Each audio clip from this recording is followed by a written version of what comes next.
Как проходили мобилизации в России? Объявленная в России частичная мобилизация стала третьей мобилизацией в стране за последние 100 с небольшим лет.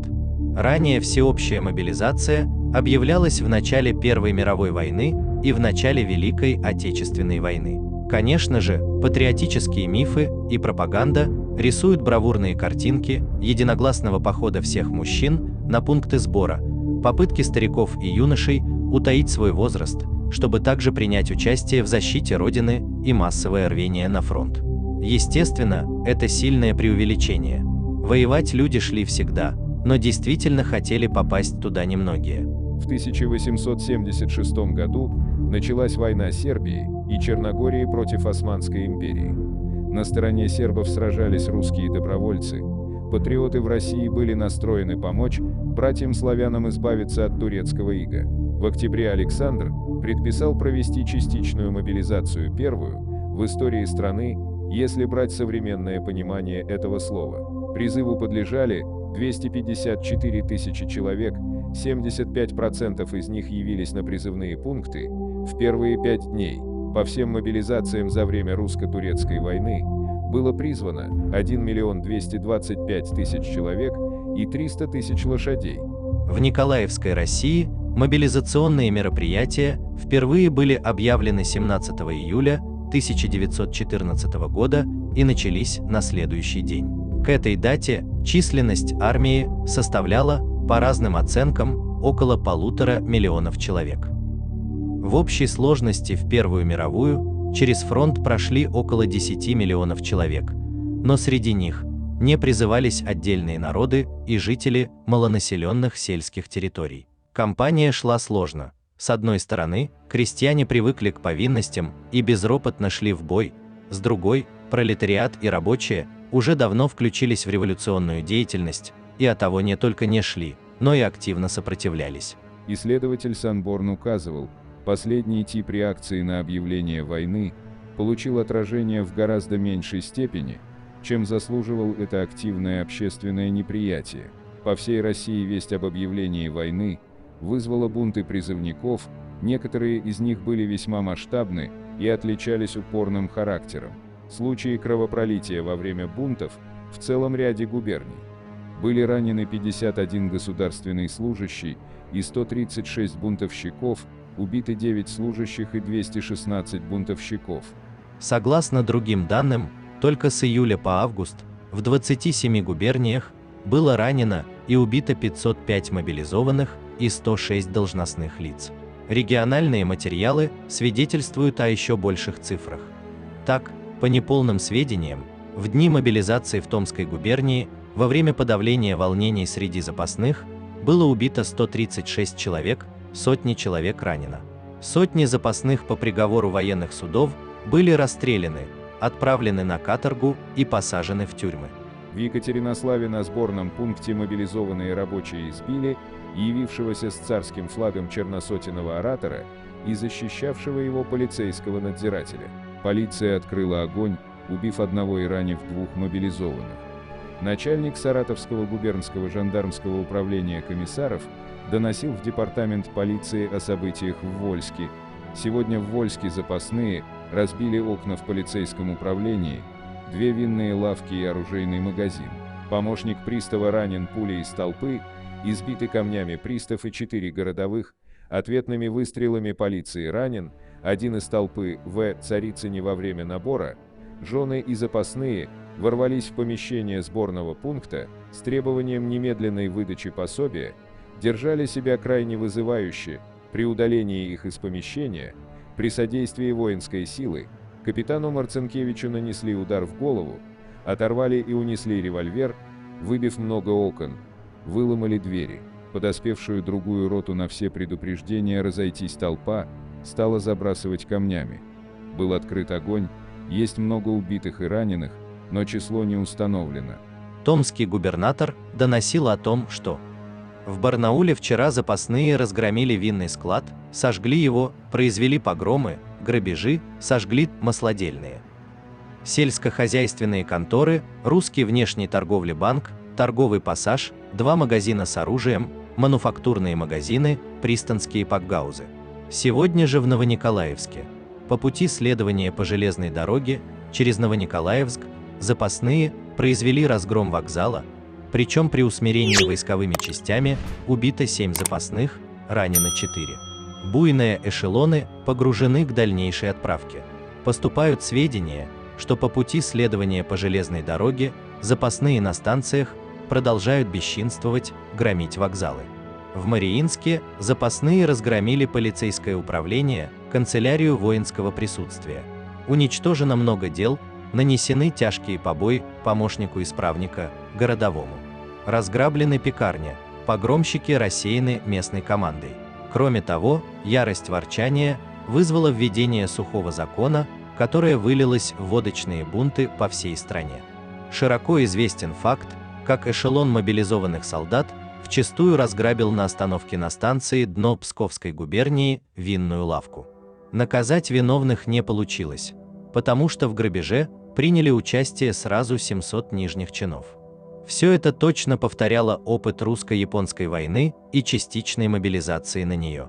В витринах магазинов ярко пестрели лубочные картины удивительно хамского содержания.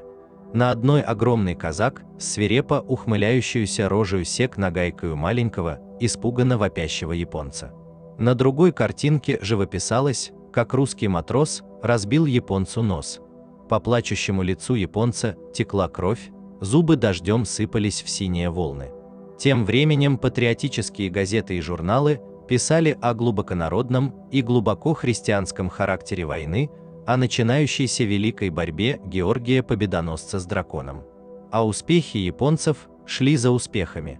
Один за другим выбывали из строя наши броненосцы, в Корее японцы продвигались все дальше. Уехали на Дальний Восток Макаров и Куропаткин, увозя с собою горы поднесенных икон. Куропаткин сказал свое знаменитое «терпение, терпение и терпение». В конце марта погиб с Петропавловском слепо храбрый Макаров, ловко пойманный на удочку адмиралом того. Японцы перешли через реку Ялу. Как гром, прокатилось известие об их высадке в Бетзыво. Порт Артур был отрезан. Оказывалось, на нас шли не смешные толпы презренных макаков. На нас наступали стройные ряды грозных воинов, безумно храбрых, охваченных великим душевным подъемом.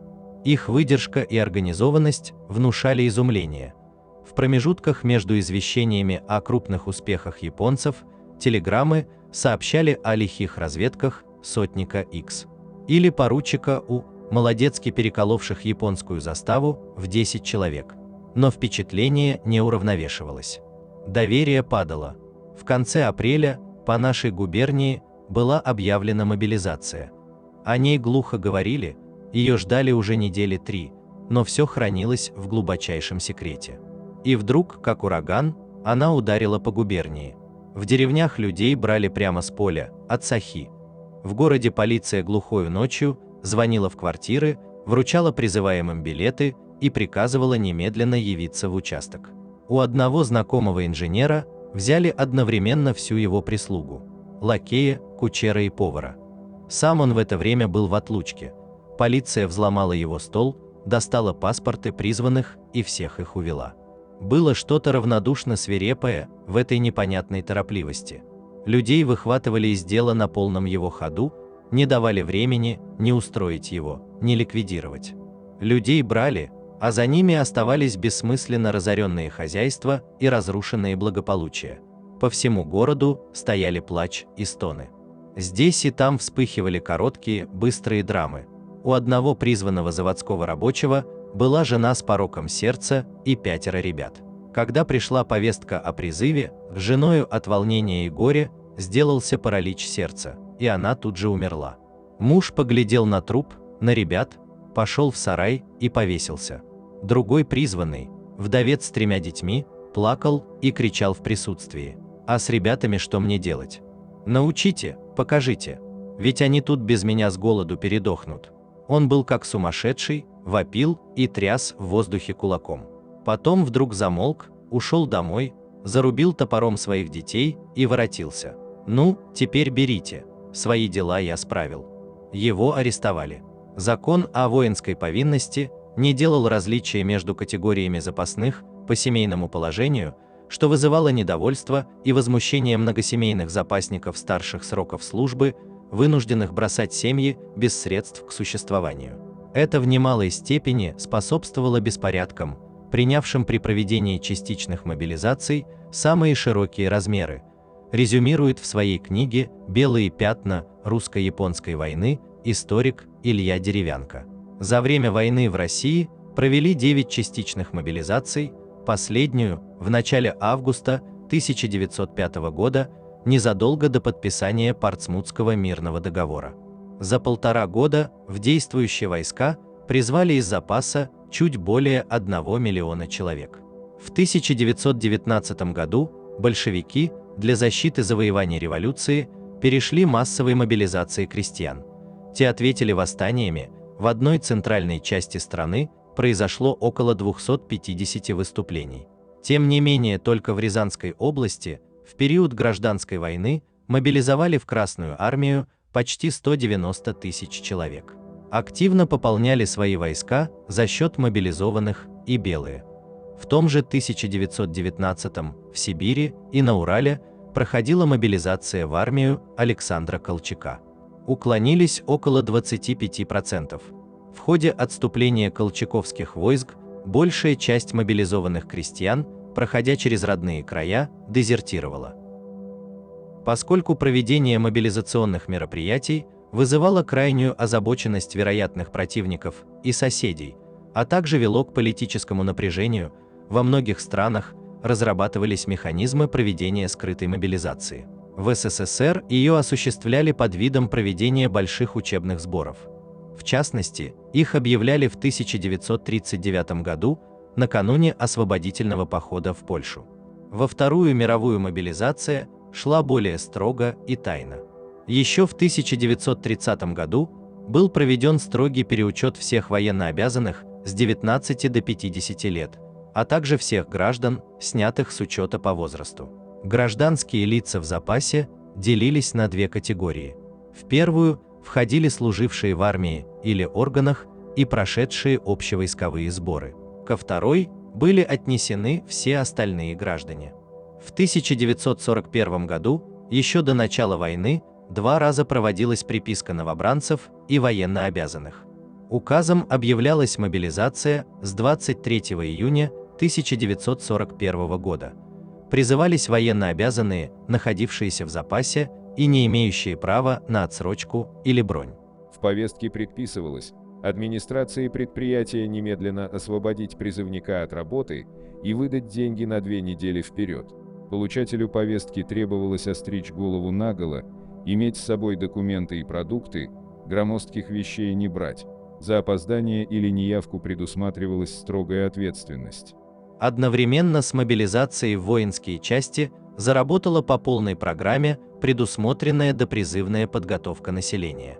В основном она велась на базе школ, иных учебных заведений и на предприятиях страны.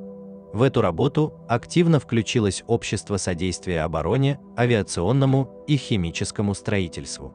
Началась мобилизация транспортных средств, конского состава и формирование стратегических резервов. Этим тоже в основном занимались военные комиссариаты на местах. К июлю было призвано более 5 миллионов военнообязанных, среди которых было 505 тысяч командиров, в будущем офицеров. Таким образом, всего за неделю численность советской армии и флота увеличилась в 2 раза. Но слишком много в начале войны было и потерь, поэтому уже 12 июля началась 2-я волна мобилизации, которая до войны на бумаге не планировалась. В основном призывались все те же возраста, которые по тем или иным причинам не были призваны в первые после начала войны дни. Затем была и 3-я волна. Однако, в ряде областей на Западе мобилизация откровенно саботировалась.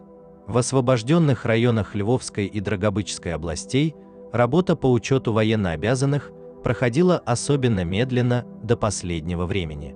Процент явки людей на призывные пункты слишком низкий. Во многих районах мобилизация совершенно срывается. Военнообязанные от явки на пункты уклонятся. По неполным данным в области учтено военнообязанных 50 тысяч. Из этого количества явилось на пункты только 3000 человек. В результате принятых мер органами НКВД СССР с начала войны в тыловых районах задержано по подозрению в дезертирстве 189 тысяч человек. Из этого числа задержанных органами НКВД арестовано 40 тысяч, передано в райвоенкоматы и войсковые части 149 тысяч человек. Кроме того, в прифронтовой полосе особыми отделами НКВД за это же время задержано 449 тысяч человек, из них арестовано 43 тысячи, передано в войсковые части Красной Армии 406 тысяч. Всего в тыловых районах и прифронтовой полосе органами НКВД задержано по подозрению в дезертирстве 638 тысяч человек, из них арестовано 83 тысячи, передано в военкоматы и войсковые части 555 тысяч. Всего за годы Великой Отечественной войны в вооруженные силы было призвано 35 миллионов человек.